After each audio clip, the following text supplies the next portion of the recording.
Com a paz do Senhor Jesus. Amém! Estou muito feliz de estar aqui mais uma vez. Eu acredito que a última vez que eu vim aqui foi um ano retrasado, é isso, pastor? O ano passado eu vim? Estava aqui calculando, porque eu sei que eu fiz a cirurgia do pé no ano passado, porque será que eu consegui ir no acampamento do pessoal?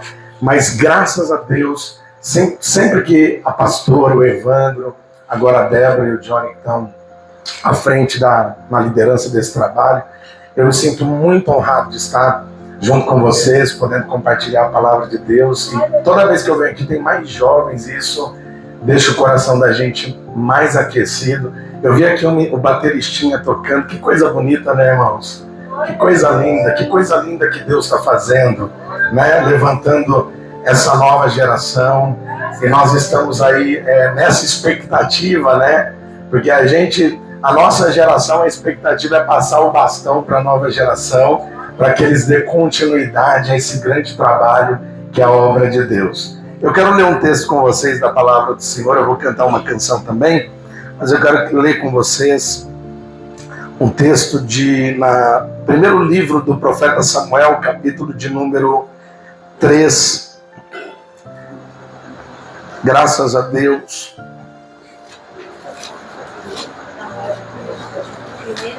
Você vai tocar para mim no deserto? Você fazer um fundo para mim que eu tô tocando? Consegue fazer ou não? Você quer que faz? Fundinho. É em Fá, ele te passou a altura, né? Fá, né? Primeiro livro de Samuel, capítulo de número 3.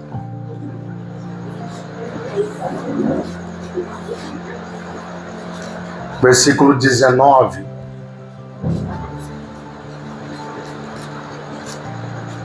Quem achou, grita amém. Amém!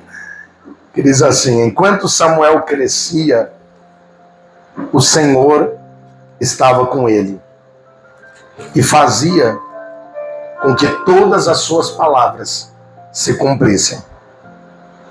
Todo Israel, desde Dan até Berseba, reconhecia que Samuel estava confirmado como profeta do Senhor. O Senhor continuou aparecendo em Siló, onde havia se revelado a Samuel por meio da sua palavra. O capítulo de número 1 desse livro do profeta Samuel, ele vai nos narrar a história dessa família. Eucana, que era casado com Ana e Penina, sofria um problema dentro dessa casa. Ana tinha dificuldade de gerar filhos. E isso foi por muitos anos. A gente sabe que quando o povo de Deus deixou a peregrinação no deserto, a arca do Senhor se estabeleceu em Siló, a tenda sagrada ficou fixada em Siló. Siló se torna um lugar de adoração. Então, uma vez por ano, era costumeiro que todos se dirigissem a Siló para prestar adoração a Deus.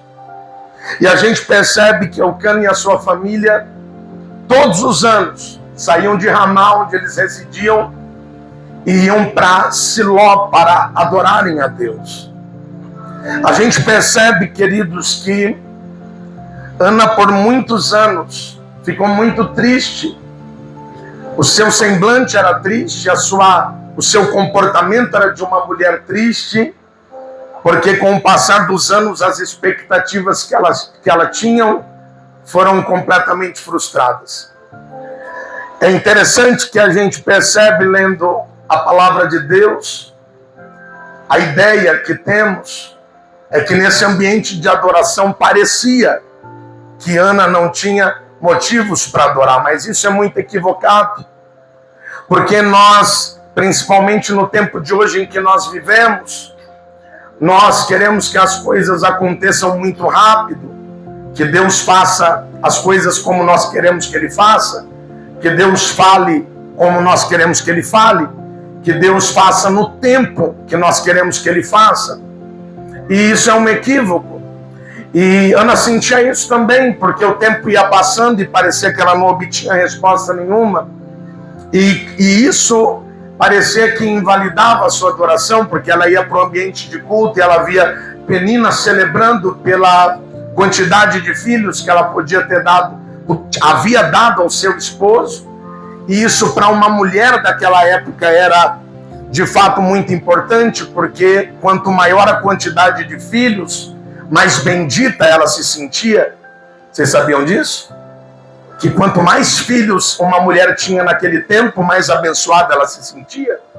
Então, quando Ana olhava para todo esse cenário, ela sentia que ela não tinha motivos para adorar.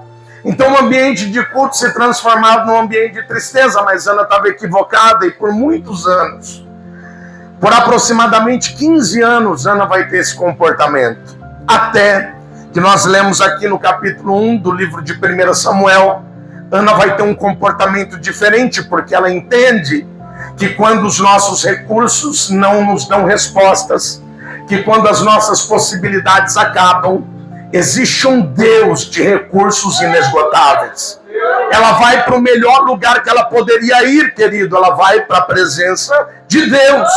Ela vai para a casa de Deus, agora decidida a derramar a alma, abrir o coração, a lançar diante de Deus o motivo das suas aflições.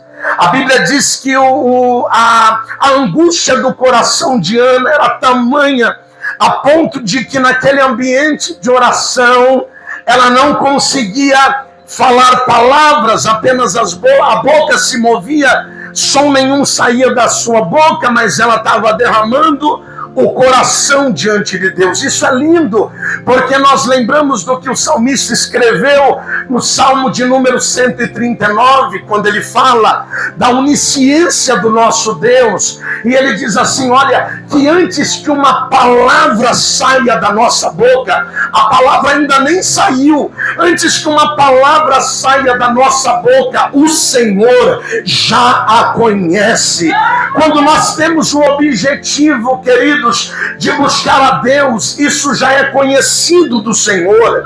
É por isso que Daniel, quando ele percebe o passar do tempo e ele se lembra da palavra de Deus acerca de Israel, que estava ali na Babilônia, cativo, ele vai começar a buscar a Deus, esperando do Senhor uma resposta. E eu tenho certeza que vocês conhecem essa história. A Bíblia diz que por 21 dias Daniel vai orar ao Senhor, ele vai jejuar, ele vai orar ao Senhor, e no 21º dia o anjo vai aparecer para Daniel trazendo a resposta da oração que Daniel fez. Mas sabe o que o anjo vai dizer para Daniel? Vai dizer para Daniel que o problema da resposta ter vindo 21 dias depois foi a oposição que ele sofreu. Mas quando Daniel aplicou o coração em buscar ao Senhor, Deus já ouviu a oração de Daniel e Deus respondeu a sua oração.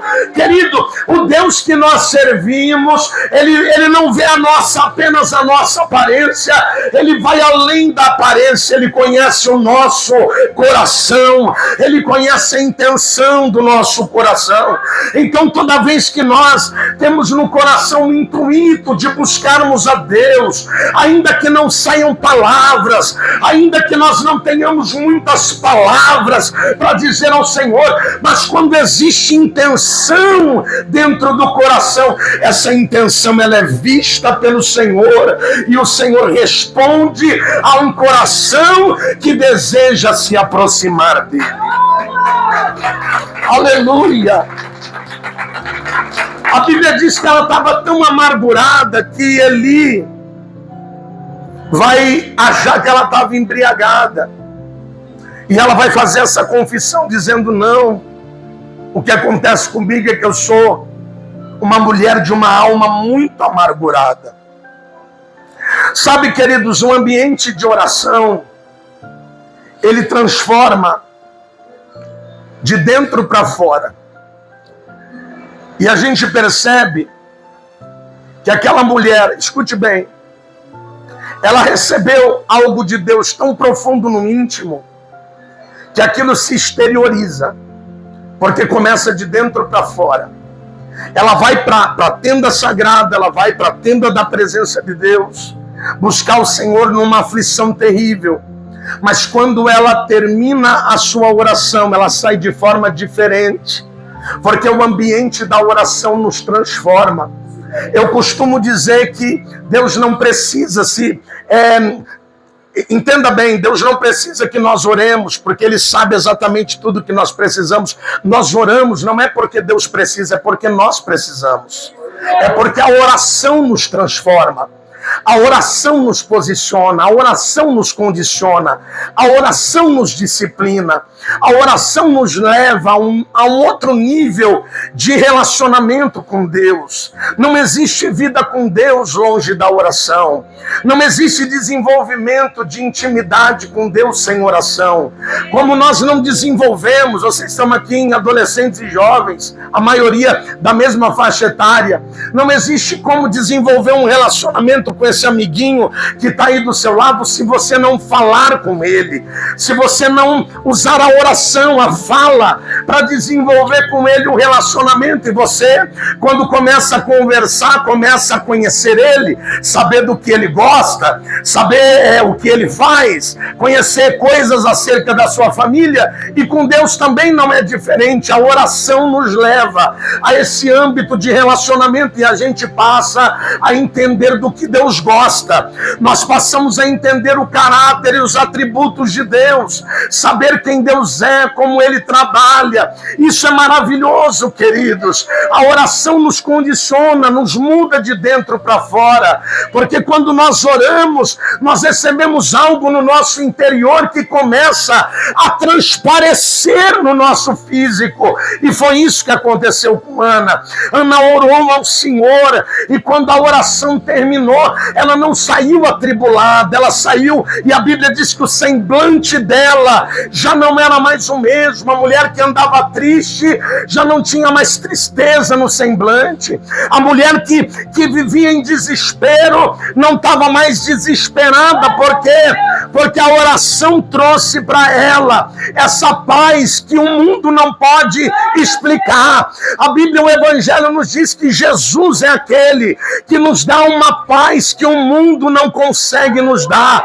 É uma paz inexplicável, queridos. E ela saiu de lá e o semblante dela era diferente. A Bíblia diz que ela voltou para onde estava a sua família e ela comeu, e eles voltaram para a sua cidade. E o texto vai dizer que Deus se lembrou de Ana quando ela voltou para Ramá. E eu leio esse texto e eu entendo que Deus não tem problema de memória.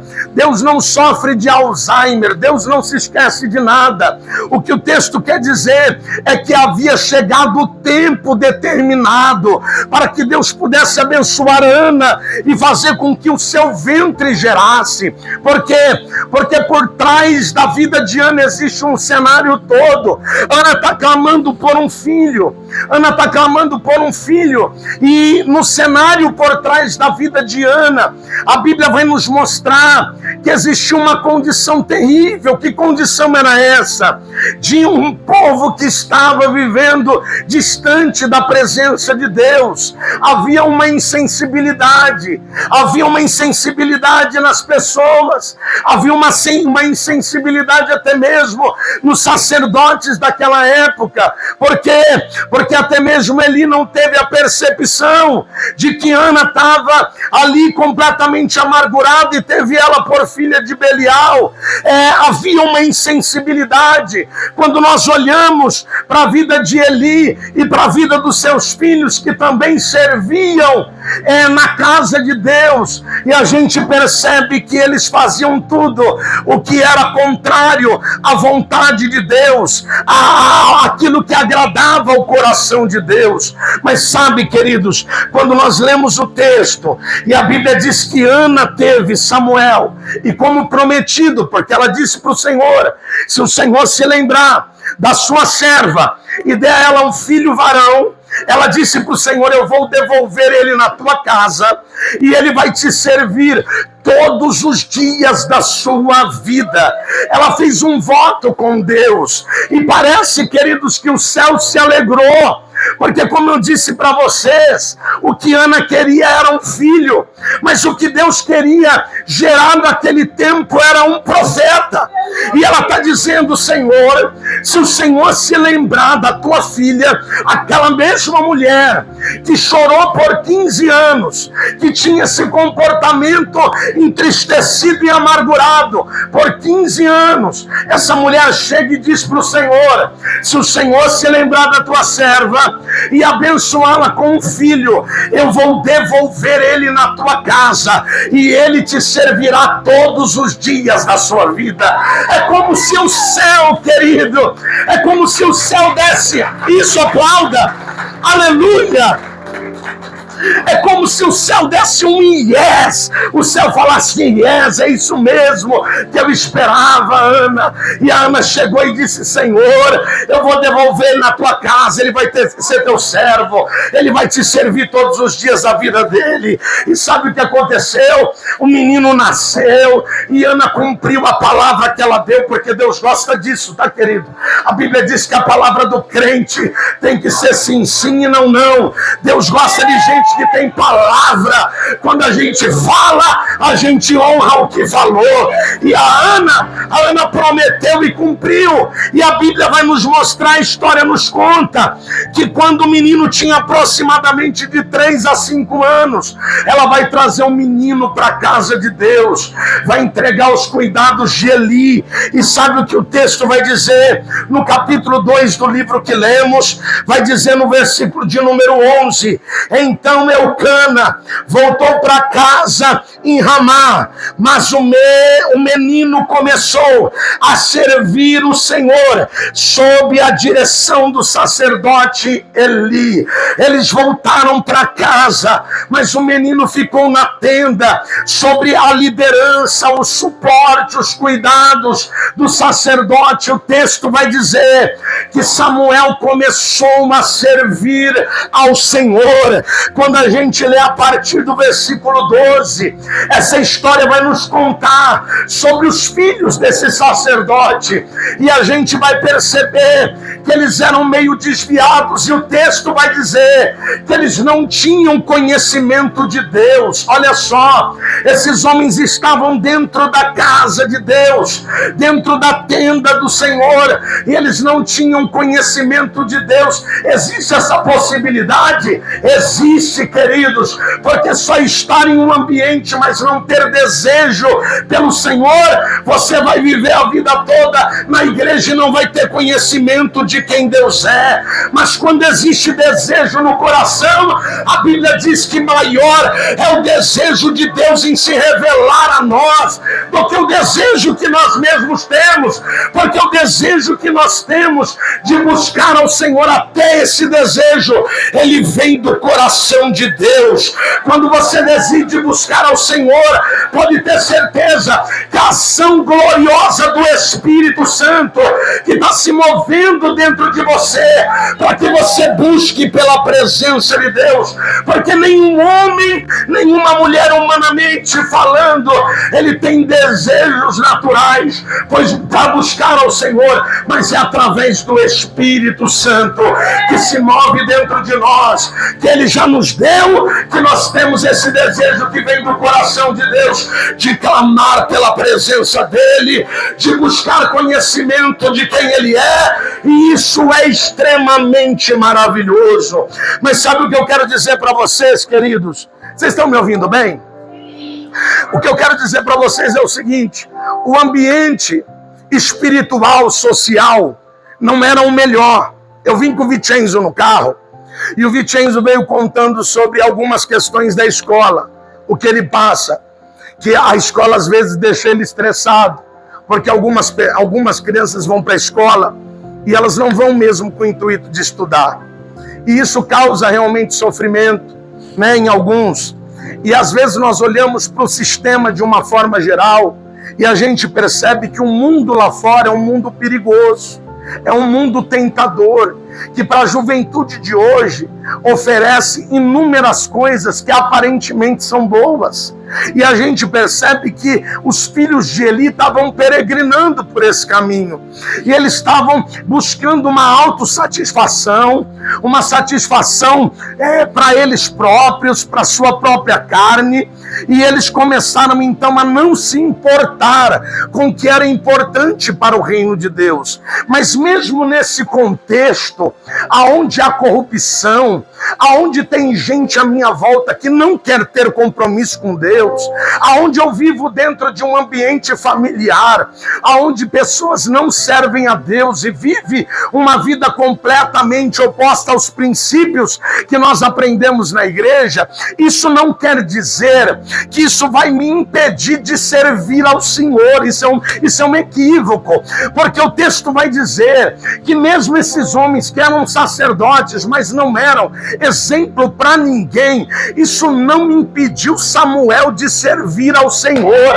Então eu vim aqui dizer para você esta noite, que independente dos contextos que você esteja inserido, e o mundo lá fora, irmãos, ele está em trevas, ele está mergulhado nos pecados, e a imoralidade cada dia é pior, e às vezes eles querem tornar o errado como certo, o certo como errado, e principalmente vocês, na idade de vocês, querem trazer ideologias, pensamentos na cabeça, que são completamente opostos ao que nós aprendemos aqui, o que vem do coração de Deus. Aí você pode pensar, mas será que isso não vai atrapalhar, alterar o meu pensamento acerca das coisas de Deus? Se você permitir, se você abrir o coração para isso de repente pode até acontecer. Mas o que eu vim dizer para você é que você pode ser santo mesmo num ambiente, querido, imundo.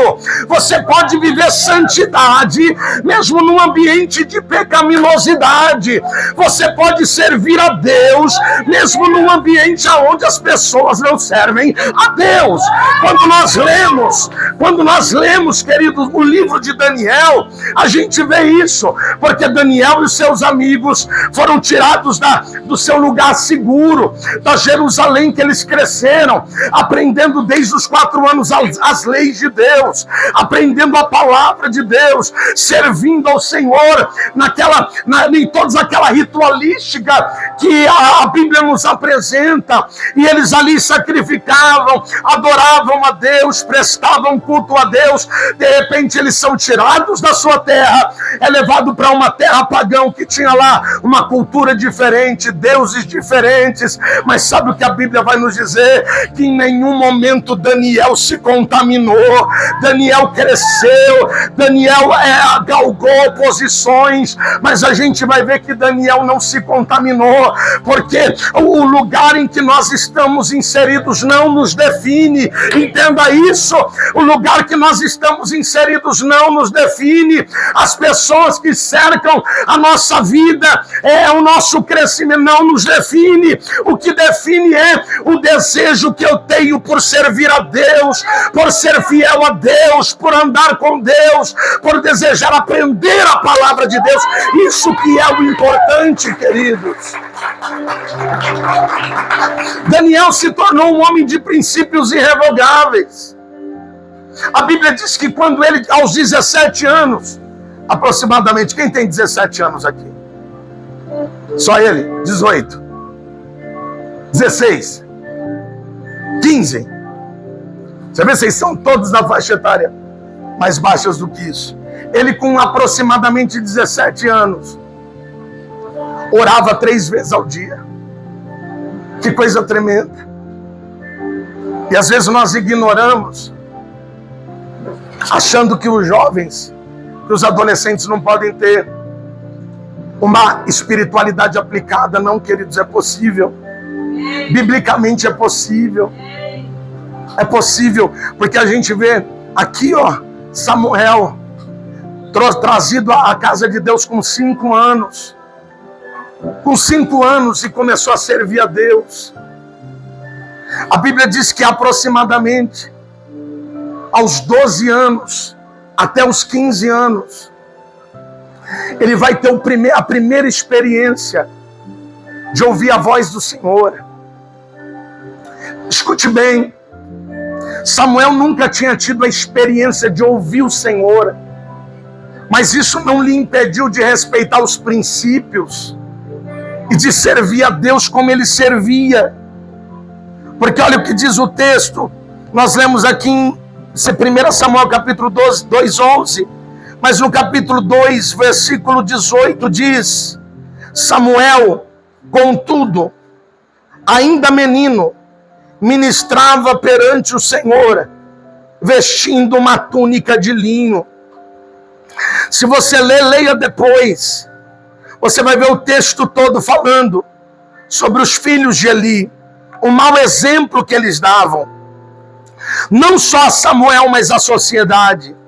Mas mesmo diante do mau exemplo, versículo de número 26, e o menino Samuel continuava a crescer, sendo cada vez mais estimado pelo Senhor e pelo povo. Escute, queridos, ele estava num ambiente de corrupção, que a gente também vive.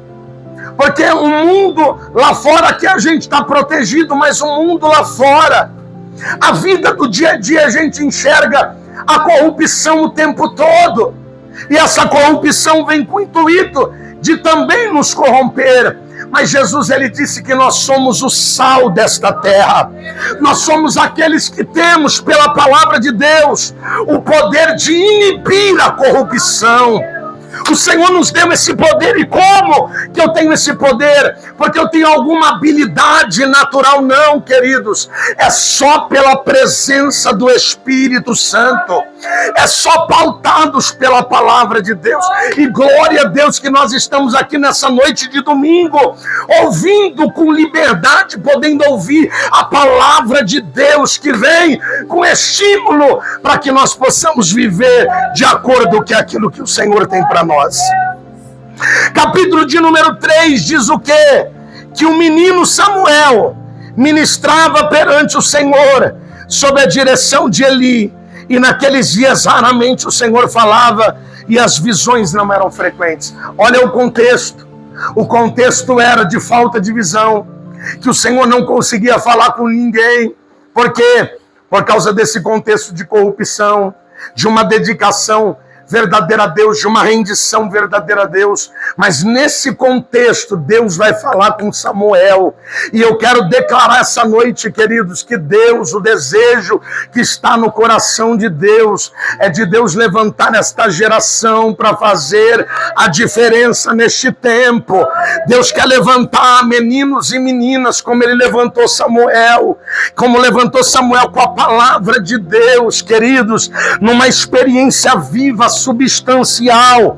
Aí a gente chega no versículo que nós lemos, diz que enquanto Samuel crescia, o Senhor estava com ele e fazia com que todas as suas palavras se cumprissem. O que aconteceu? Samuel ia crescendo, agora ele já está na idade de quase 15 anos. E o Senhor que começou a falar com ele, vai mostrar para todo Israel que a palavra que estava na boca dele era a palavra de Deus. A Bíblia diz que esse menino que crescia e o Senhor estava com ele, o povo todo, ele fazia com que todas as nações, o povo soubesse que a palavra que estava na boca de Samuel era a palavra de Deus, principalmente acerca das coisas que Samuel falava sobre a família de Eli. Mas escute bem, no capítulo de número 4, o escritor Matthew Henry diz assim, que algumas pessoas, ao olhar pela idade, pela pouca idade de Samuel, eles ignoraram a unção profética que tinha sobre ele. O que o povo vai fazer? Eles vão decidir sair numa peleja contra os filisteus, e eles, na força do braço, olhando para a sua técnica, para a sua tática de guerra, e eles dizem, nós vamos lutar contra os filisteus e a gente vai sair vencedor. O texto nos mostra que em nenhum momento esses homens oraram. Eles buscaram a face de Deus, eles buscaram a orientação do profeta de Deus. E eles, de uma forma autônoma, eles vão tomar uma decisão e eles vão para essa guerra. Isso é perigoso, eu quero trazer para os nossos dias. É importante entender que nós estamos, principalmente vocês, que nós estamos debaixo de uma liderança espiritual e que nós não podemos agir de forma autônoma, tomando decisões, seguindo caminhos, assumindo posicionamentos e não respeitando as autoridades que Deus levantou. Esse povo não quis ouvir o que Samuel, pela parte de Deus, tinha a dizer para eles. E sabe, eles saem na expectativa de que eles vão ter êxito em tudo que eles vão fazer. E sabe o que acontece? Eles vão para a guerra armados com as suas espadas, e quando eles enfrentam os filisteus, 4.000 homens do povo israelita são mortos. Aí eles voltam para o arraial, voltam para o acampamento deles completamente frustrados. E se vocês lerem no capítulo de número 4, pastora, esse povo que não buscou orientação nenhuma, eles vão dizer: por que é que o Senhor permitiu que isso nos acontecesse? Porque às vezes a gente tem esse hábito, a gente não quer ouvir, a gente não quer perguntar, a gente não quer seguir a orientação de alguém que tem mais experiência do que nós, a gente não quer seguir a orientação de alguém que tem mais proximidade, ele ouve a voz de Deus, a gente não quer seguir, e quando as coisas dão errado, a gente ainda quer lançar isso no rosto de Deus, dizendo: por que será que Deus permitiu que isso tudo acontecesse? Eles estavam colhendo, queridos, por conta das suas más decisões, do seu mau comportamento, do desprezo que eles tiveram a palavra de Deus, porque o texto, os versículos anteriores dizem isso, que Deus estava confirmando que a palavra de Samuel não era a palavra de um jovem de 17 anos, era a palavra de Deus que estava na sua boca, e eles desprezaram. Há um perigo terrível quando nós desprezamos a palavra de Deus, porque a Bíblia diz que quem despreza, quem ouve e não pratica, é como um homem imprudente que constrói a sua casa sobre a areia, e quando os ventos vêm, e vem a chuva, a tempestade, essa casa não permanece de pé. A ruína é grande dessa casa, mas o texto vai dizer que todos aqueles que ouvem a palavra, guardam no coração e pratica, eles constroem a sua casa sobre a rocha, e pode vir a situação difícil que for, a casa permanece de pé. Sabe o que Deus quer edificar nesse tempo? Pessoas, eu e você como casa, que permanecem de pé mesmo diante de qualquer adversidade. Ele quer fazer de nós como os montes de Sião, querido, que não se abalam, mas permanece para sempre. Coloca a mão no seu coração assim e diga assim: eu serei como os montes de Sião, eu não vou me abalar, eu permanecerei para sempre. Essa é a vontade de Deus para nós, querido, de pessoas que permaneçam de pé, servindo ao Senhor com alegria. E esse povo então diz: por que Deus permitiu que isso nos acontecesse? Aí eles vão ter outra ideia.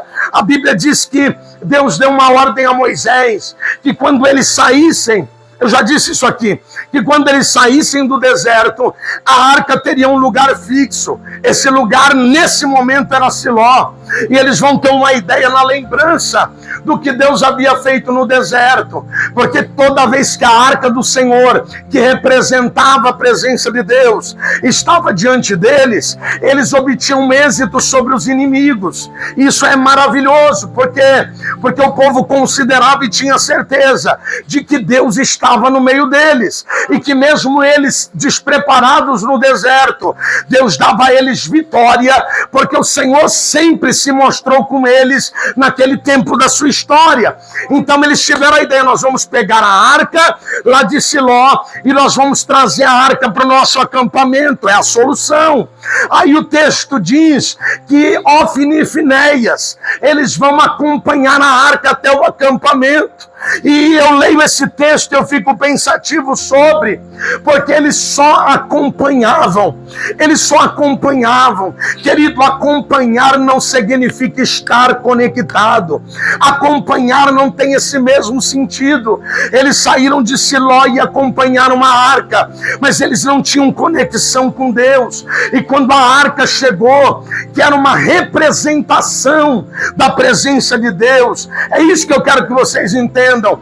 Ela não era Deus, ela representava Deus. E quando a arca chegou, o povo gritou, e a Bíblia diz que o grito deles foi tão alto que os filisteus ouviram, e alguns espias trouxeram uma notícia dizendo: um Deus chegou no acampamento dos israelitas. E eles vão dizer: esse Deus que chegou lá é aquele que humilhou o Egito, é aquele que sustentou esse povo no deserto e deu vitória a eles contra as nações inimigas. E eles vão trazer um testemunho todo dizendo: um Deus chegou lá no acampamento deles. Israel está triunfando, Israel está celebrando pela chegada da arca. Mas sabe o que o texto vai dizer? Depois você lê o capítulo 4. Diz que quando eles saem pra peleja, nessa expectativa de que eles sairiam exitosos, a Bíblia diz que 30.000 homens do povo de Israel morreram naquela batalha. E o pior, a arca do Senhor foi tomada deles. Os filisteus levaram uma arca para sua terra. O mensageiro voltou para Ramá, voltou para Siló, trazendo a pior notícia que aquelas pessoas poderiam receber. Quando Eli, que era sacerdote e já estava velho, recebeu a notícia que os filhos morreram, foi impactante. Mas o texto vai dizer que quando ele recebe a notícia de que a arca havia sido tomada, a Bíblia diz que aquele homem, as suas emoções se alteraram, ele cai da cadeira que ele estava sentado, ele quebra o pescoço e ele morre. A Bíblia diz que a mulher de Finéias, que estava grávida, quando recebe a notícia da morte de Finéias, é certo que ela se entristeceu, mas quando a notícia de que a arca havia sido levada, trouxe algo terrível no coração daquela mulher. Ela gera precocemente, ela vai nomear antes da morte, dizendo: coloque o nome do menino de Icabô. Foi-se a glória de Deus. Querido, que coisa terrível é quando nós percebemos que a glória de Deus se vai, e às vezes nós não percebemos porque não acontece de uma hora para outra. Escute bem no que eu vou dizer para vocês. O Deus que nós servimos, ele age com justiça conosco quando nós fazemos o bem. Veja o caráter deste Deus. Quando nós fazemos as coisas corretamente, Deus nos abençoa. Isso é justiça. Ele opera a sua justiça de imediato, porque nós obedecemos, porque nós ouvimos o conselho, os comandos dele. Quando a gente obedece Deus, através da boca da pastora, através da boca dos líderes, Deus nos abençoa. Isso é justiça. Mas quando nós olhamos aqui, o que Deus estava demonstrando? Misericórdia, porque as pessoas estavam fazendo tudo errado. Aí eu vejo o caráter de Deus, porque quando nós queremos andar e fazer as coisas erradas, se Deus agisse com justiça, nós nem estaríamos aqui, queridos, nós não estaríamos aqui.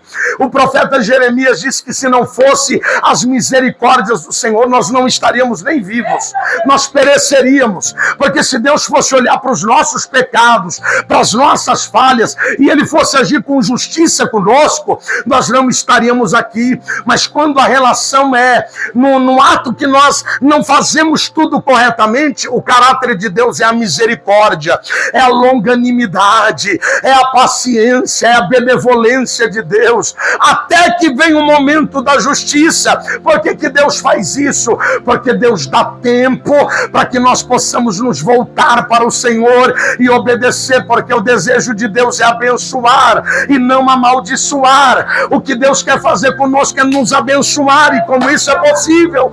Quando eu ando em obediência, queridos. É por isso que nós aqui que somos filhos, existe uma bênção quando nós obedecemos e honramos a nossos pais. O apóstolo Paulo escreveu: honrai pai e mãe, para que vossos dias sejam aumentados na terra. Existe uma bênção, querido, quando Nós somos obedientes a Deus quando nós obedecemos aqueles que têm autoridade sobre nós. E Deus quer levantar neste tempo não uma geração rebelde, não uma geração autônoma, não uma geração que toma decisão por conta própria. Deus quer levantar pessoas de coração ensinável. Eu tenho um coração pronto para aprender, porque tem gente, querido, que ele não quer ouvir nada de ninguém. Ele acha que ele já sabe. Estou falando gente da idade de vocês também, acha que já sabe de tudo, acha que sabe de tudo e não precisa ouvir nada de ninguém. Deus está procurando e quer forjar nesses dias pessoas com coração ensinável. Eu estou com o coração aberto para aprender. Eu quero aprender o que Deus quer que eu aprenda. Eu quero aprender porque eu quero ter o caráter de Deus. Eu quero aprender porque eu quero chegar à imagem de seu filho.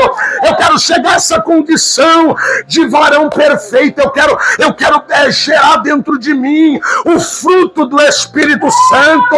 Eu quero gerar para que as pessoas comam.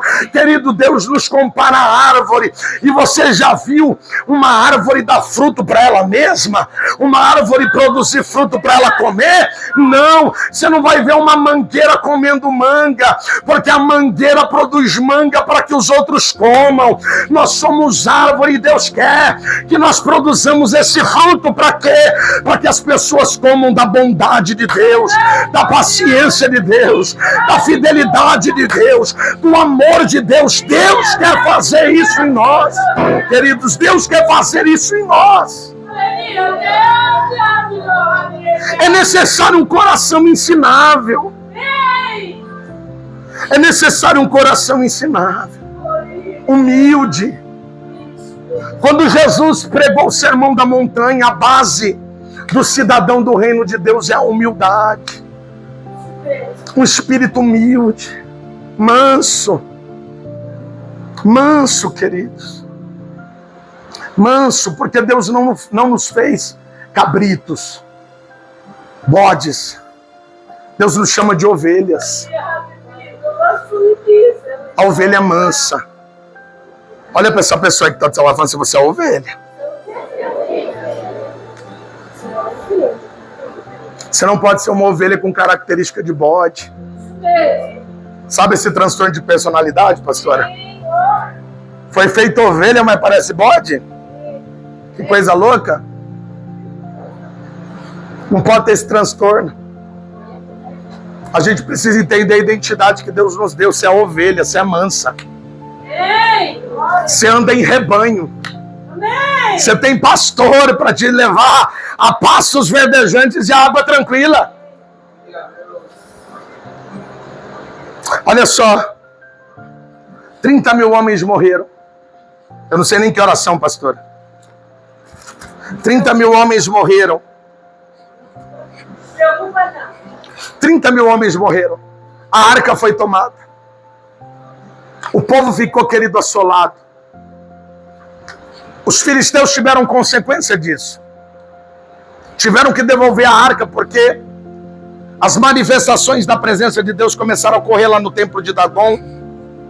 A cabeça de Dagon foi cortada. Dagon teve que se prostrar diante da arca. Os filisteus foram feridos no seu corpo com enfermidades. Eles tiveram que devolver. A arca ficou na casa de Abinadab por 20 anos. Escute bem. E o povo sofrendo pela perseguição dos filisteus. É aqui que eu quero chegar com vocês. Era uma situação aparentemente crônica. Os inimigos não eram vencidos. E toda vez que eles tentavam, eles não conseguiam. Por quê?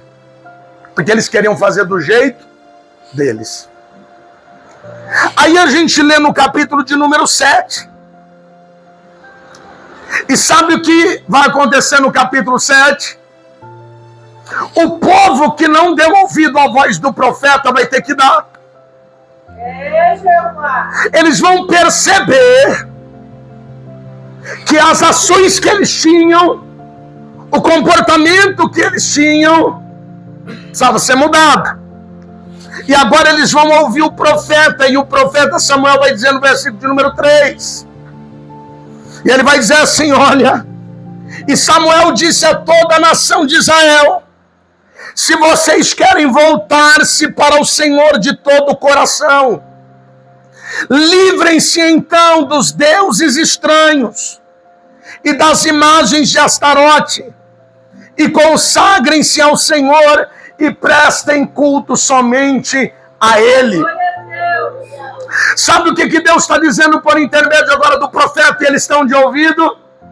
Eu tenho a solução para o problema de vocês.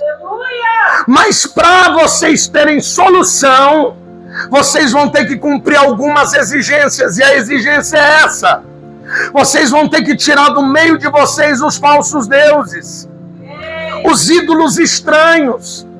Eu não sei se você sabe, mas fique sabendo, um dos pecados persistentes de Israel era a idolatria. Quando eles menos percebiam, eles estavam adorando a outros deuses. O episódio épico que a gente conhece é quando Moisés sobe um monte para ali escrever as leis de Deus, receber de Deus as suas leis. E quando ele desce do monte, o que o povo tinha feito? Um bezerro de ouro. Então, o pecado da idolatria era um pecado persistente. Queridos, nós não somos fortes contra o pecado. Entenda isso. Você não é, escute aqui.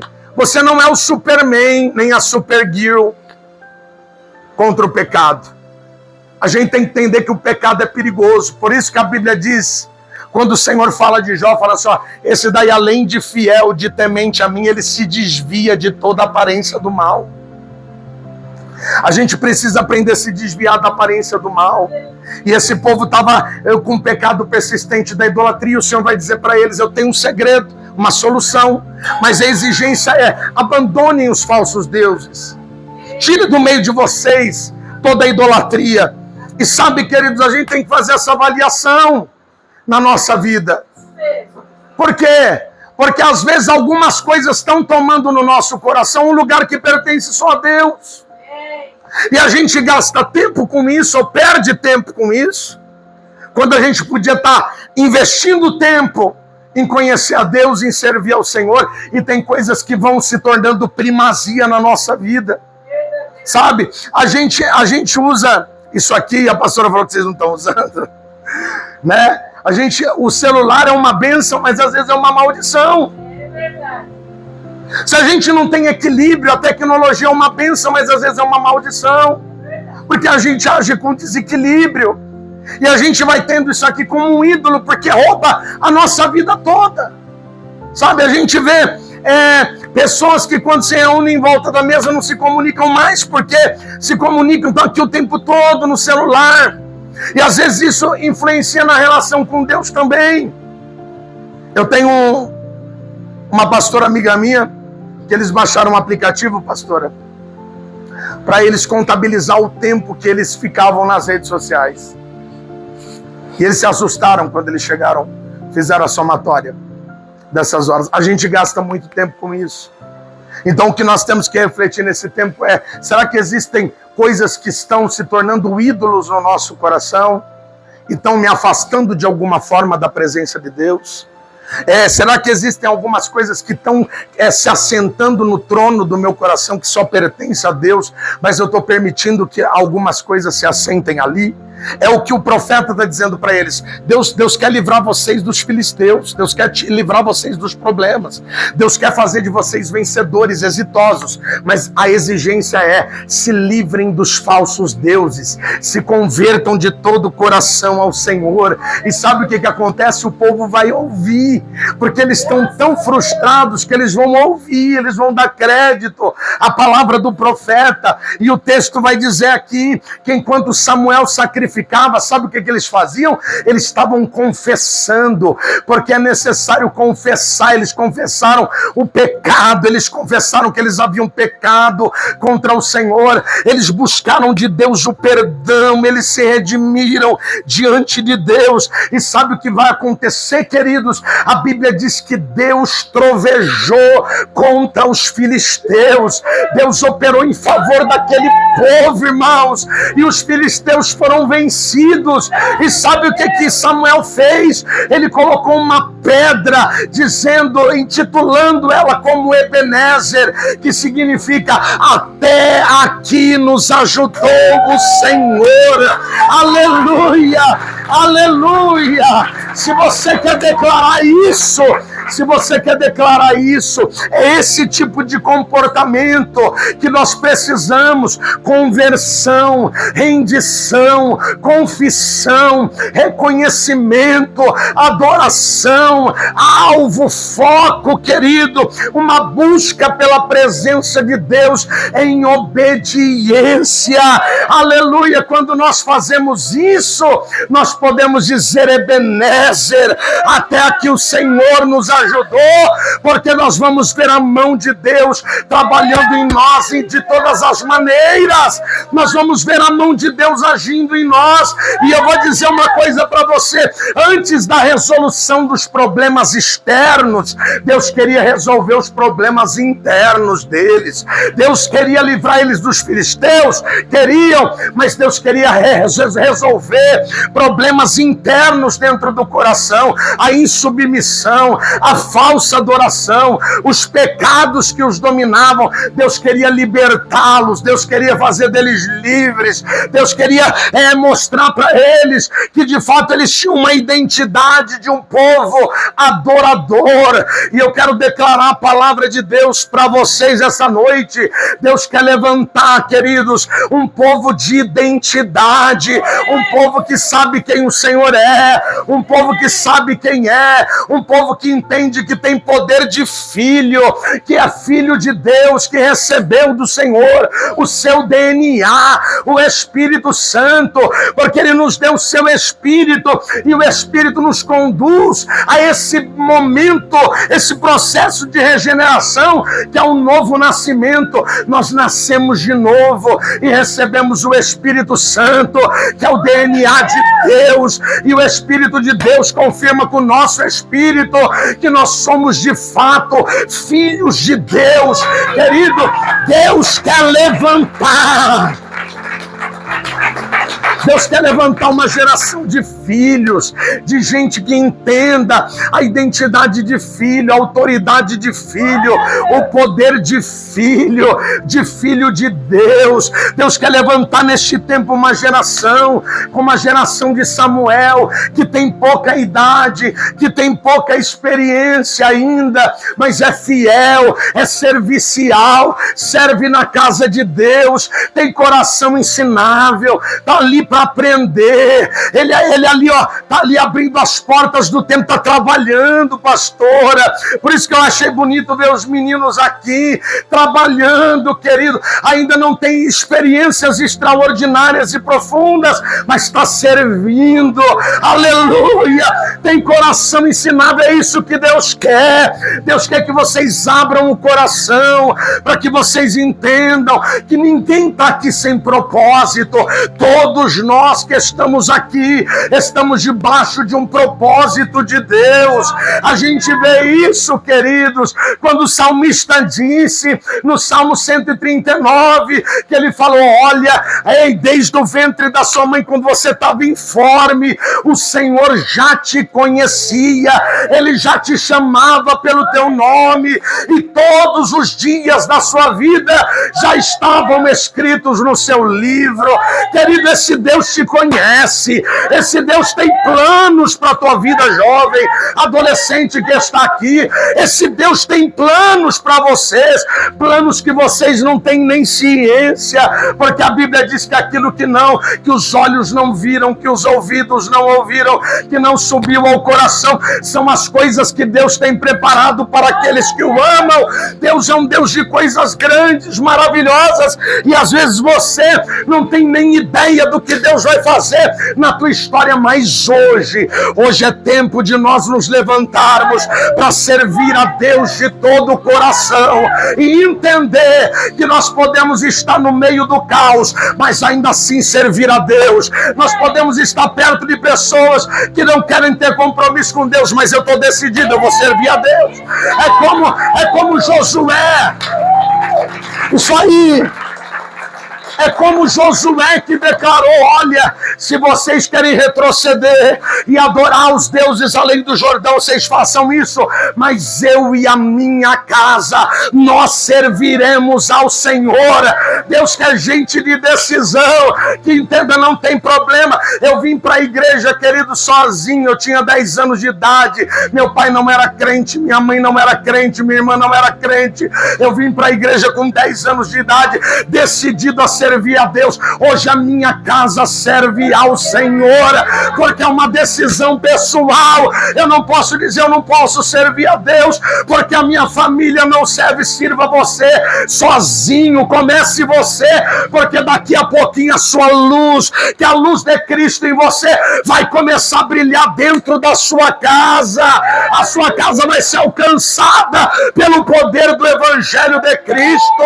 Aleluia! Mas o que Deus quer que nós entendamos é que neste mundo de corrupção nós podemos ser diferentes e servirmos a Deus, porque o lugar e o espaço não pode definir quem eu sou. O lugar e o espaço, o mundo não pode definir quem eu sou. Quem define quem eu sou é a palavra de Deus, e nós estamos debaixo da palavra de Deus. Se coloque de pé no seu lugar, se você pode. Nós estamos debaixo da palavra de Deus. Aleluia, aleluia. Feche os seus olhos, dê a mão para essa pessoa bonita que está aí do seu lado. Oh, glórias a Deus, aleluia, aleluia, aleluia. Dê a mão para ele, dê a mão para ela. Aleluia. Nós vamos por um instante, queridos, adorar e buscarmos a face de Deus e pedimos para que o Espírito Santo, ele nos ajude nessa caminhada. Pedir para que o Espírito Santo nos modele, trabalhe em nós, trabalhe no nosso comportamento, no nosso temperamento, na nossa personalidade, porque o objetivo de Deus é nos transformar por completo. Aleluia. E fazer de você e mim, fazer de nós servos verdadeiros, discípulos do Senhor Jesus, aqueles que testificam não de si mesmos, mas do próprio Cristo, porque o que Deus quer é que aonde você estiver, lá na sua escola, lá no teu trabalho, lá no meio da sua família, eles vejam Cristo em você, eles vejam o Senhor em você, eles percebam que você é diferente, eles percebam que há algo diferente sobre a tua vida. Começa a pedir para que o Espírito Santo comece a tocar em você agora. Ah, Pai, nós te glorificamos, Senhor, te glorificamos por esta noite, Pai Santo, pela presença do teu Espírito, Senhor, que estar aqui neste lugar esta noite. Eu sei que o Senhor tem uma vontade soberana, eu sei que o Senhor tem um plano, Pai, sobre a vida de cada um desses teus filhos que estão aqui, e a tua vontade, Senhor, ela é sempre boa, perfeita e agradável. E eu quero pedir, Senhor, que o coração deste jovem, deste adolescente, seja movido pela ação do teu Espírito Santo, porque é uma terra insondável que só o Senhor vê, e o Senhor sabe o que de fato, meu Deus, acontece no íntimo, no coração deles. Mas eu quero pedir nesta hora, Pai, começa a liberar de algo novo, começa a liberar da tua presença, começa a liberar do teu Espírito agora, começa a encher este coração, começa a trazer à mente deles a seriedade de tudo aquilo que nós aqui dissemos. Oh, Espírito de Deus, começa a levantar aqui, Senhor, jovens, começa a levantar aqui adolescentes comprometidos, começa a levantar aqui, meu Pai, pessoas devotadas, começa a levantar aqui, meu Deus, pessoas que desejem ter o conhecimento do Senhor e da tua glória. Começa a levantar aqui, meu Deus, jovens cheios do teu Espírito Santo. Começa a levantar aqui, meu Pai. Endarabassuri mikandaramaia, enduramanchori andaramaia. Começa a levantar aqui, Senhor, uma geração forte, ousada, destemida, oh meu Deus, fundamentada na tua palavra, rebaracébia, na autoridade da tua palavra. Levanta, Senhor, aqui, no meio desses jovens, nessa juventude, meu Deus, pessoas que realmente façam a diferença neste tempo. Redaramantu yaramaia, remide calamanaia. Opera, Senhor, opera, Espírito Santo, vai quebrantando corações, vai quebrantando corações, que haja uma rendição, Senhor, uma rendição total. Ah, Deus querido, que o caráter seja forjado pelo teu coração, e que cada coração, Senhor, seja alinhado à tua vontade, para que o plano do Senhor, oh meu Deus, seja concluído através da vida de cada um dos seus filhos, para que o seu nome seja glorificado. Levanta a tua mão ao céu agora, levanta a tua mão ao céu agora, e você que pode, começa a glorificar Ele. Peça, Espírito Santo, me toque. Oramassuri andaramaia, peça para Ele te tocar. Oramanchori andaramaia, peça para Ele tocar em você. Oramantoiaramaia, peça para Ele tocar em você. Oramassubidaramaia, andoremandoremandarabaya. Ah, Jesus vem. Oramantidibarassekelemandoroa e daramantiriandaramaia. Ah, Senhor, nós sentimos a tua presença. O daramacalamanchonderebaia, enderemansia, enderemansoriandaramaia. Cante, adore, adore. Adore, adore, adore, adore. Adore, adore, adore a Ele. Ele é digno de ser adorado. Ele é digno de ser adorado. Ele é digno de ser adorado. Edaramasubicalamanaia sai. Ah, Jesus querido, faz o extraordinário. Glorifica o teu nome na história dos teus filhos, Senhor. Oh, conduz o seu povo, oh, meu Deus, a um nível de verdadeira obediência ao Senhor, de submissão, meu Deus. Uramashiriandaramaia, que a tua palavra, Senhor, penetre os corações, realizando, meu Deus, aquilo que te apraz, para que o seu nome seja glorificado, em nome de Jesus. Adore, cante essa canção, queridos. Derrama sua glória. Diga: enche-me até transbordar. Derrama sua glória, derrama sua glória. Mais uma vez: enche-me até transbordar. Derrama sua glória, derrama sua glória. Mais uma vez: enche-me. Orabashuriandaramaia, derrama sua glória. Você vai dar uma salva de palmas ao Senhor. Glória a Deus. Glória a Deus. Querido, guarde essa palavra no teu coração. Deus quer te levantar nesse tempo de corrupção como Samuel. Deus quer fazer de você um profeta para essa geração. Alguém que libere a palavra de Deus sobre aqueles que precisam.